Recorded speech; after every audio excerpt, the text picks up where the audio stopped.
itu Jokowi Fafa dan semua kroni-kroninya yang Salam logika, salam manusia dari Manokwari, Papua Barat. Laki-laki Sirui, Papua, ras Indonesia. Asli Sirui, Papua. Keriting asli Indonesia. Izin state ini dan tanggapan saya begini. Ini Rizik Syihab kan? Kangkung rebus satu otak kayak nangka nih. Yang terlalu makan sayur kangkung banyak. Yang otak mati. Kau siapa mau teratur Prabowo? Suruh harus basmikan Fufu Fafa, kroni-kroninya yang pemerintahan Jokowi. Maksudnya apa? Otak kau siapa? Sudah kontribusi apa untuk negara? Jadi mau teratur Prabowo? Otak terganggu. Kau ada hebat apa, Rizik Syihab?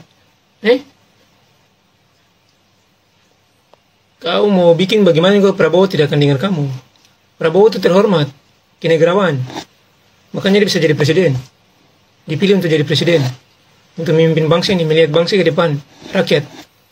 Bukan mau dengar-dengar kamu yang mau kumpul masa-masa demo, sembarang-sembarang bicara di publik.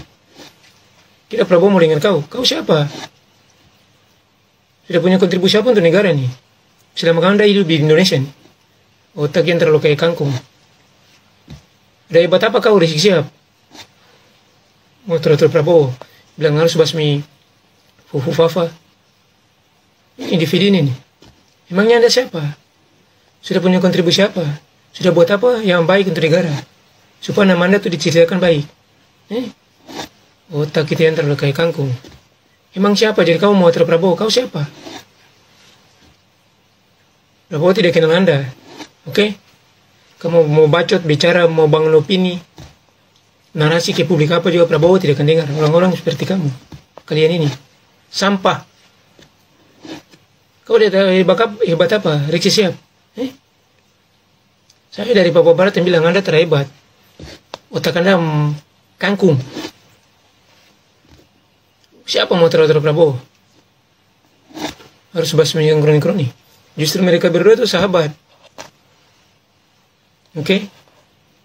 Waktu ke pemerintahan Jokowi, Prabowo diambil menjadi salah satu menteri. Dan sekarang Prabowo jadi presiden, ambil anaknya jadi wakil.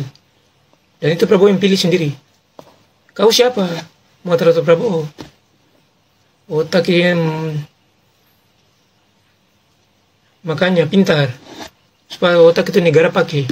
Bukan pimpin masa, demo-demo sembarang-sembarang di publik. Makanya negara tidak pakai orang-orang kayak kami ini. 212, HTI, apa lagi.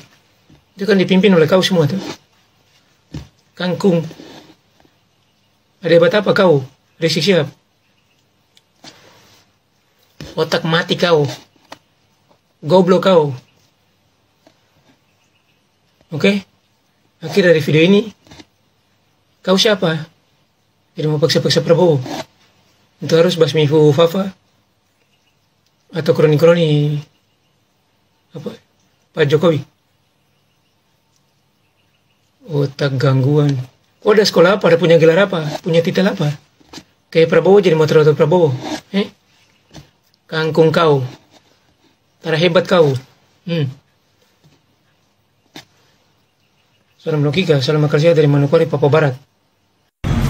Kepada yang kami hormati Bapak Presiden Haji Prabowo Subianto, tolong Pak, bersihkan pemerintahan Bapak dari orang-orang yang bermasalah.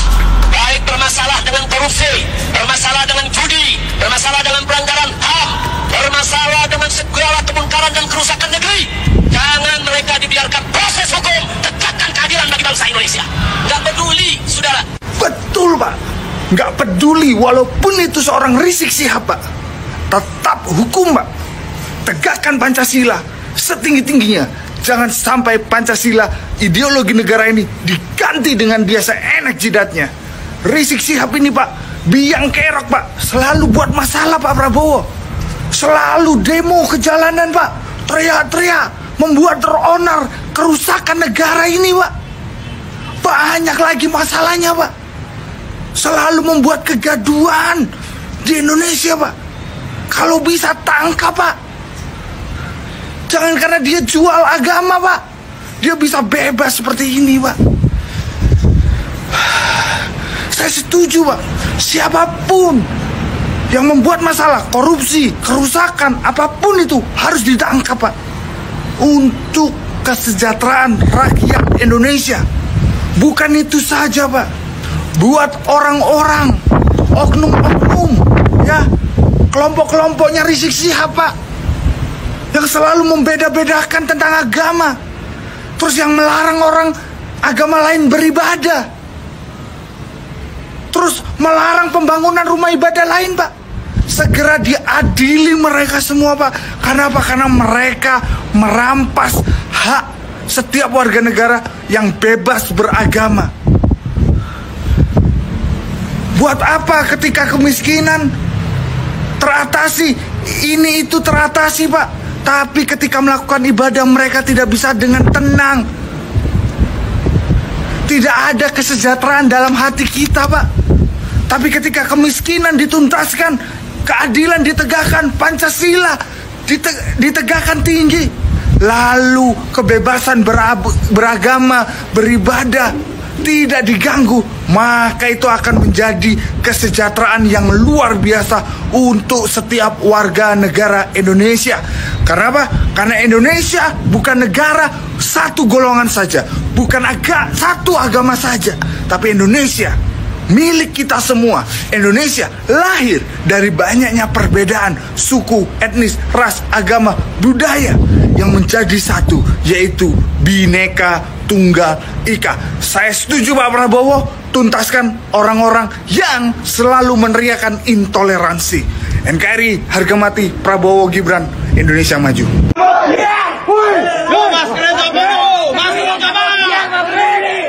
Para pemuka agama yang sudah banyak bergaul dengan habaib-habaib palsu ini udah lain jurusannya. Rudalnya nggak bisa ditahan, mau meluncur ke santri-santrinya. Mau jadi apa dunia ini? Yang dipercaya, dititipkan anak-anak supaya pinter dalam hal agama, malah dirudal paksa. Ya Allah, ya Rasulullah. Kenapa habaib-habaib di Indonesia ini udah tahu virus tapi kagak ada penangkalnya? Juga nggak ada obatnya untuk menyingkirkannya segala virusnya nih. Astagfirullah. Apakah kalau kemudian tidak ada Pak Alwi di Indonesia itu hancur? Tidak. Indonesia akan baik-baik saja. Indonesia akan tetap berjalan. Indonesia itu menjadi negara yang alhamdulillah diberkahi, ya. Baldatun thayyibatun wa rabbun ghafur. Insya Allah menjadi seperti itu. Jadi kalau mereka selama ini Pak Alwi itu menjadi bulan-bulanan buat nyenengan, kemudian ngeklaim bahwa mereka ini sangat berjasa bagi bangsa dan negara, ya, sangat-sangat berjasa. Tidak ada kemerdekaan Indonesia tanpa ada jasa Pak Alwi. Tidak ada, ya. Kalau nggak ada Kabib ini Indonesia nggak akan merdeka. Itu sembel gedes, ya. Itu kuro kandas. Itu adalah statement yang akon-akon, ya. Nggak ikut kerja tapi ikut klaim-klaim seperti itu sudah menjadi ciri khas, ya. Bukan lagi ciri khas lagi, ciri khas dari Pak Alwi. Jadi maka kita harus aware, ya. Seperti gambar seperti ini, ya. Kalau seumpama kita tidak bergerak, ya, kita akan melihat bahwa 100 tahun lagi itu akan ada orang yang mengatakan bahwa sosok di atas ini adalah orang yang penuh karomah, ya, orang yang berjasa bagi negara Indonesia dan lain sebagainya. Padahal banyak sekali videonya yang di atas ini ternyata sambat, ya, sambat. Oh, kenapa kok Pak Alwi di Indonesia ini dirungkatkan? Ya Allah, Anda sebagai kaum muslim harus bertanggung jawab nanti depan Rasulullah.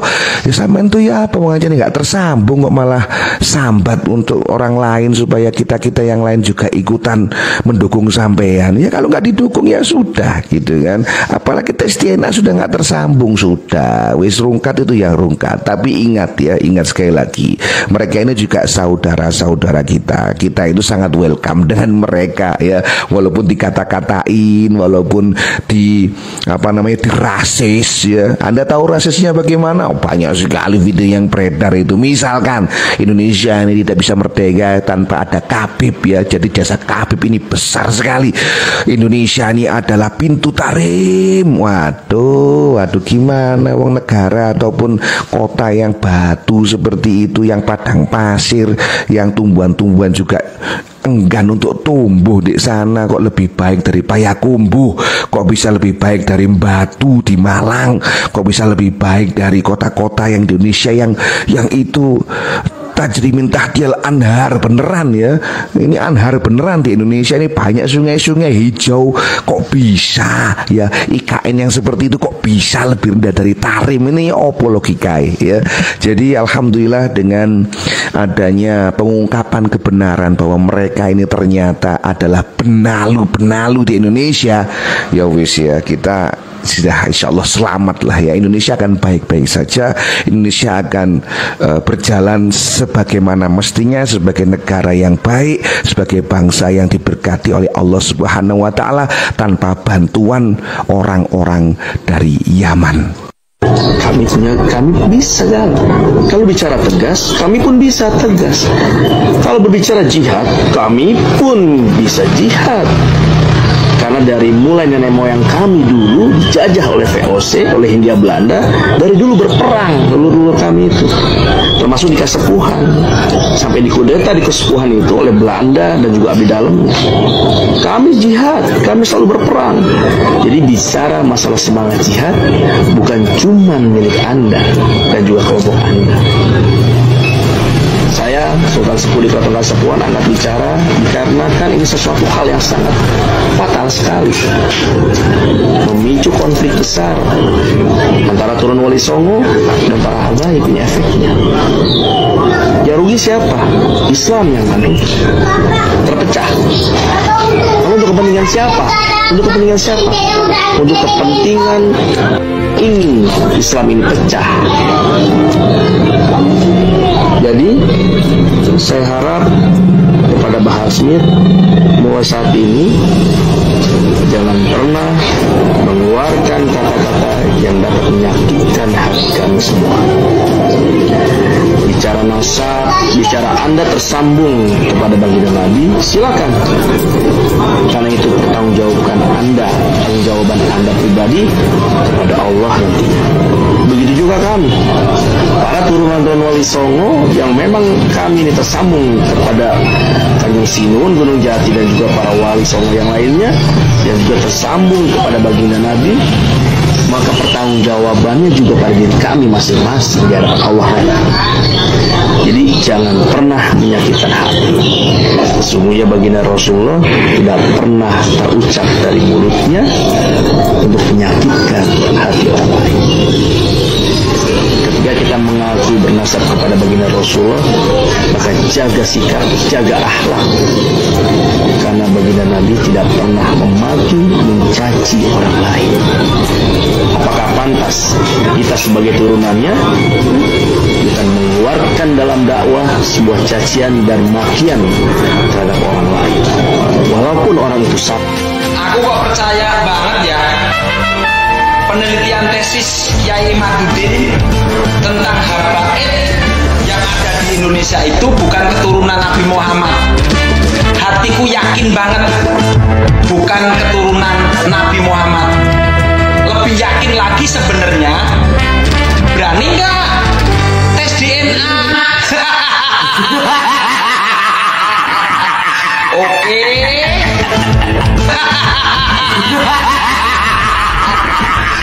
Banyak sekali yang bertanya, bro ngapain sih ngurusin nasab orang, ngapain ngurusin nasab Pahlawi? Saya tidak mengurusi nasab Pahlawi, sama sekali tidak.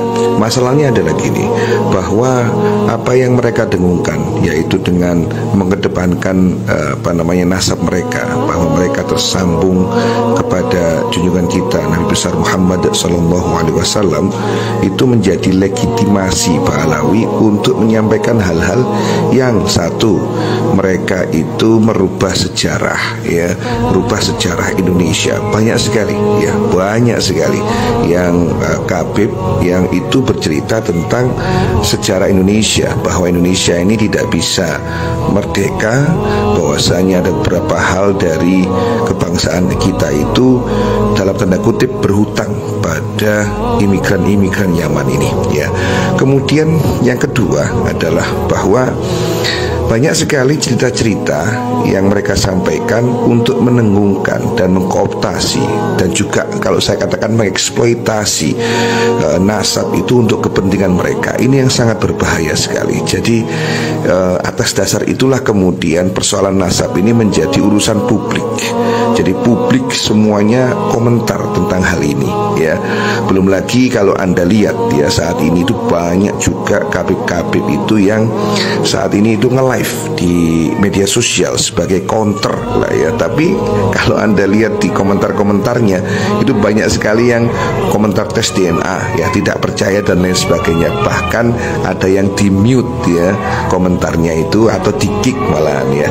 Jadi seperti itu. Itu mungkin jawaban saya kepada dengan semua yang bertanya, kenapa kok ikut-ikutan urusan nasab? Karena ini adalah urusan publik, ya, bukan urusan privat.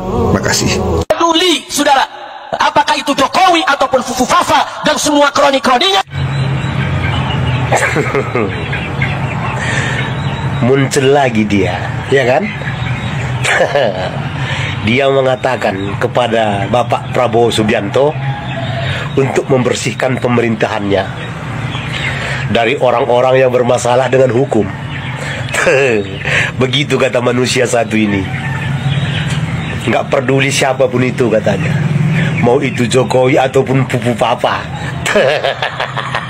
Yang penting dibersihkan dari pemerintahan Pak Prabowo Subianto katanya. Kan begitu?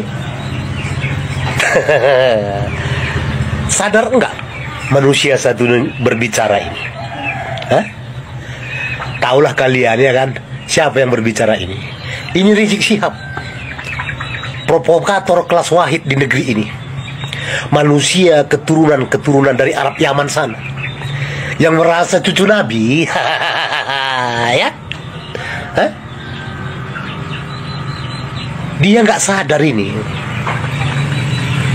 bahwa yang membuat kerusuhan, yang membuat banyak kerugian di negeri ini adalah keturunan dari orang Yaman.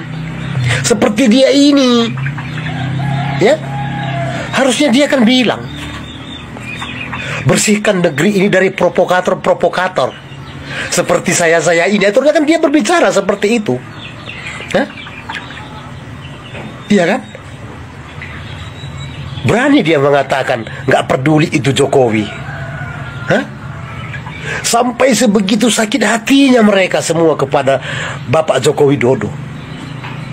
Karena Pak Jokowi yang membekukan izin ormas dia FPI itu, iya kan? Nggak ada untungnya mereka untuk negeri ini. Meminta kepada Bapak Prabowo untuk membersihkan pemerintahannya dari orang-orang koruptor. Hah? Manusia-manusia penipu macam kau semualah Rizik Syihab yang perlu dibersihkan dari bumi Indonesia ini. Supaya kau sadar, ya, kau semua keturunan Arab Yaman itu gak bermanfaat di Indonesia ini. Biar paham kau, gak usah sok-sok ngatur kau di negeri kami ini, ya. Manfaatmu gak ada. Yang ianya kau sakit hati kepada Pak Jokowi, kepada Mas Gibran, ya. Sekali lagi kepada kita semua rakyat negeri ini, ya, belajar lebih bijak menyikapi mereka semua yang bersorban-sorban ini, ya, mereka semua yang selalu mengatasnamakan agama ini. Apalagi mereka semua yang selalu mengaku cucu-cucu Nabi ini. Nggak ada manfaat mereka di negeri kita ini. Semua keturunan Arab Yaman itu, ya. Supaya kita sadar ini, mari kita ingatkan saudara-saudara kita sebangsa setanah air yang orang asli Indonesia untuk lebih waspada kepada mereka ini semua. ya, terkhusus untuk keturunan dari Yaman ini semua. Ya, selain memecah belah bangsa ini, tidak ada kerjaan mereka ini, sama sekali tidak ada. Ya, sok meminta kepada Pak Prabowo untuk membersihkan pemerintahan. Siapa rupanya mereka? Iya kan? Udah boleh kita lihat, sudah bolehlah kita lihat bagaimana sepak terjang mereka selama berada di negeri kita ini. Ya, sudah bisalah kita belajar pintar. Jangan karena bersorban, jubahnya dalam, selalu mengatasnamakan Allah dan agama Al-Quran, langsung percaya. Karena itu kelemahan orang Indonesia ini, apalagi kita yang Islam ini. Asal udah melihat orang bersorban, tingginya ya udah tinggi-tinggi lah sorban mereka, ya kan, memakai jubah dalam kurang dalam, memanjangkan jenggot, asal berbicara mengatasnamakan agama dan Al-Quran. Banyak orang Indonesia, khususnya yang Islam ini, terlena dan dibodoh-bodohi dengan dalil agama itu. Mari mulai belajar bijak dan cerdas menyikapi siapa mereka semua, keturunan Yaman ini, ya, yang selalu mengaku cucu Nabi demi meraup keuntungan dari rakyat negeri ini. Ya, belajar bijak. Mereka bukan siapa-siapa di negeri kita ini. Mereka hanya numpang hidup enak, memanfaatkan ketidaktahuan umat Islam. Itu yang mereka lakukan selama ini. Tidak usah didengarkan omongan manusia yang satu ini tadi, ya, yang ianya dia tidak punya andil apa-apa untuk kemajuan dan kemakmuran negeri ini. Sorry, gue mau nanya, nggak salah tah? Lu ngebangga-banggain kampung lu, bahwa kampung lu tanahnya yang beginilah, luar biasa lah, orangnya begitulah, pokoknya paling hebat lah kampung lu, ya. Cuman gue bingung aja sama lu, kenapa lu betah di kampung gua? Kalau kampung lu tuh luar biasa hebat seperti yang lu ceritain, kenapa lu betah di kampung gua? Bahkan kayaknya nggak mau pulang lagi ke kampung lu, kenapa? Logika dong, kalau memang kampung lu hebat, istimewa, ya pulang. Ngapain lama-lama di kampung gua? Kan gitu, ini logikanya ya, logikanya. Seperti itu kan? Kalau memang kampung lu hebat, kata lu, ya pulanglah. Ya, ngapain di kampung gua?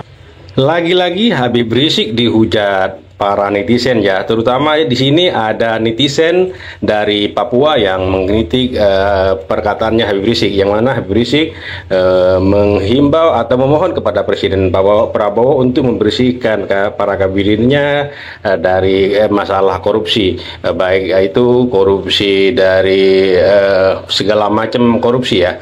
Jadi untuk judi online dan sebagainya. Jadi di situ Habib Rizik juga menyindir tentang siapa itu Presiden Jokowi, ya. Kalau misalnya terlibat silakan dihukum juga, ya, baik Jokowi maupun apa gitu, ya, teman-teman. Jadi banyak netizen yang mengomentari tentang pernyataannya Habib Rizik ini, ya. Jadi terutama di sini ada orang Papua ini yang berkomentar tentang Habib Rizik, dan para netizen-netizen yang lain ini, ya, yang berkomentar tentang pernyataannya Habib Rizik di acara 212 kemarin, ya, teman-teman. Oke, terima kasih buat teman-teman semua. Semoga video ini bermanfaat dan sampai jumpa di video selanjutnya.